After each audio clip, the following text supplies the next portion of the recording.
Today we're going to go through a really common problem that a lot of dog owners have, and that's their dog not listening to them. We're going to go through 6 reasons that your dog might not be listening to you and what you can do to fix it.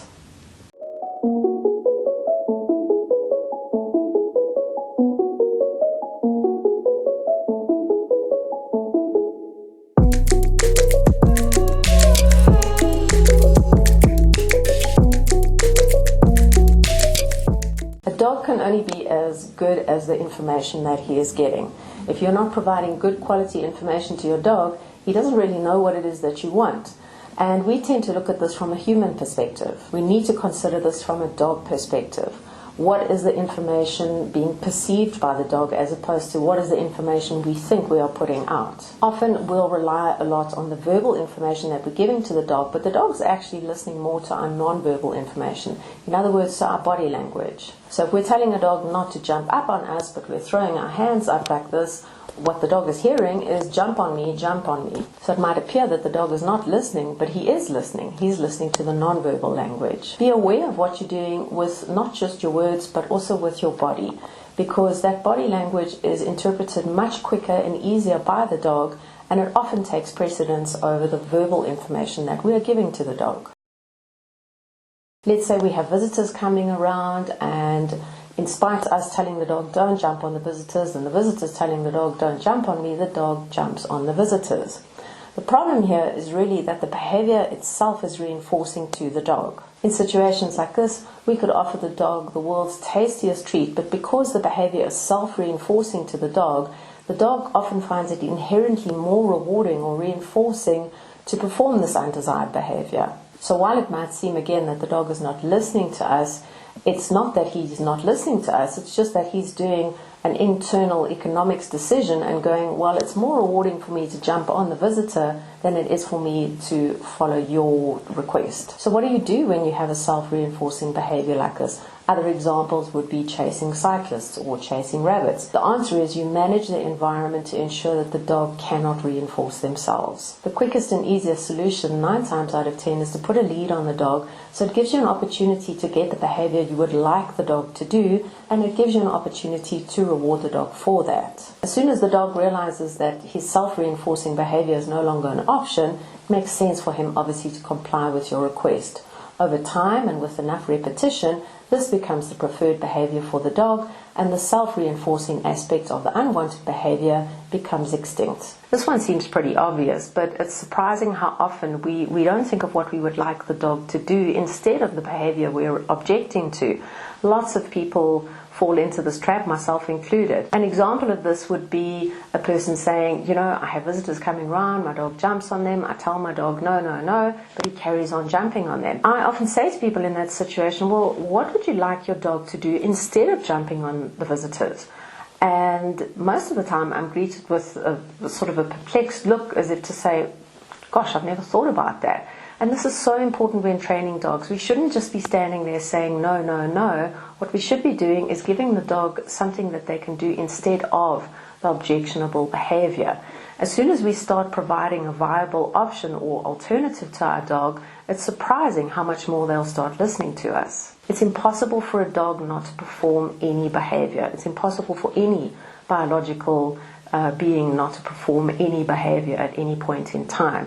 So instead of saying to your dog, no, no, no, give them something else to do instead. Look at the world through your dog's eyes. There's so much out there for them to see, to smell, to hear. To expect them to park all of that and pay attention to what you would like them to do, it's not asking too much, but it is a big ask. So make yourself interesting to the dog.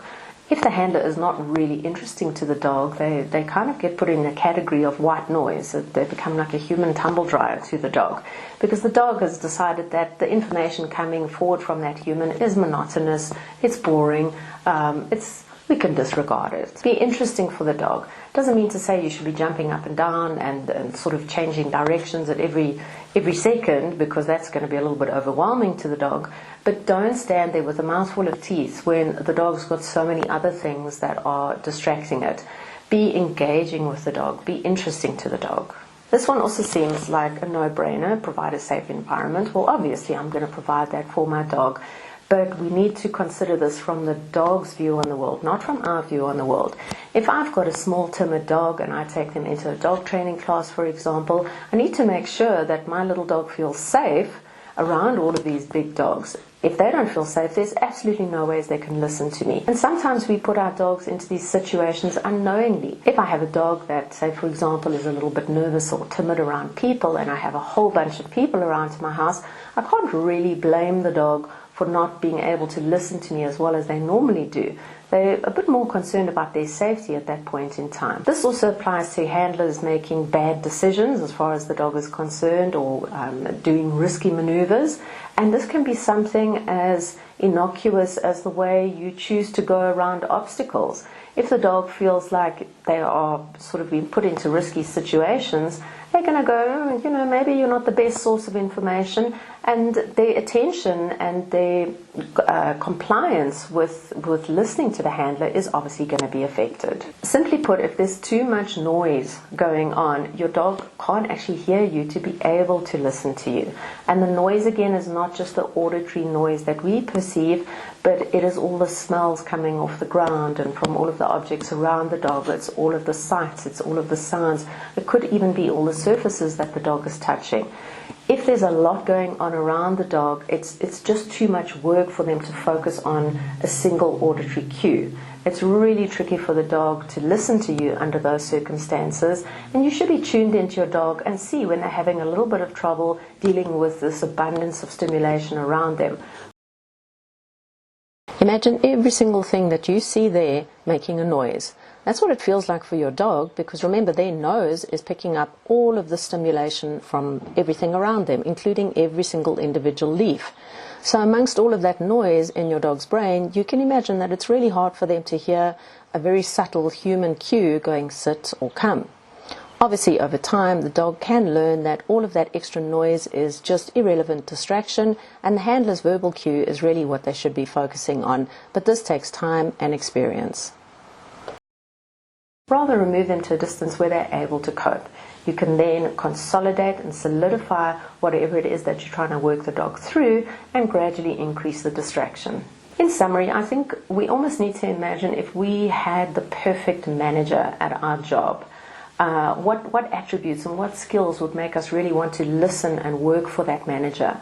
And the same is very true of what our dogs need from us. We are their guardians, and it's our job to show them and tell them what we would like them to do so that their lives and our lives can be better. Nobody wants to work for a manager who's a wishy-washy, who changes their mind from one day to the next, who basically gives out bad information.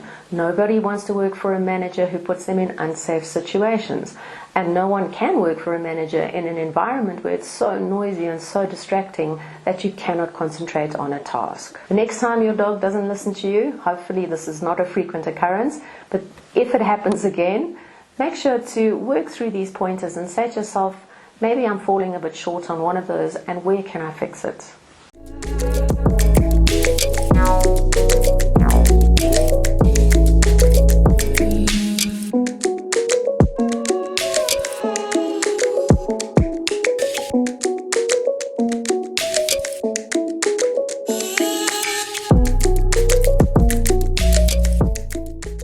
Today's video was just an introduction on the topic of people's dogs not listening to them. We will no doubt touch on this topic again in the future, so make sure to click subscribe so you can stay up to date with our latest uploads, and make sure that you hit the bell icon so it gives you all notifications. Please feel free to share this video with a friend or a family member who might be battling to get their dog to listen to them. Hopefully it provides them with some useful tips. If there's anything else you'd like to know on this content or this matter, please drop us a comment and we can address that for you. Thanks for watching, and see you next time.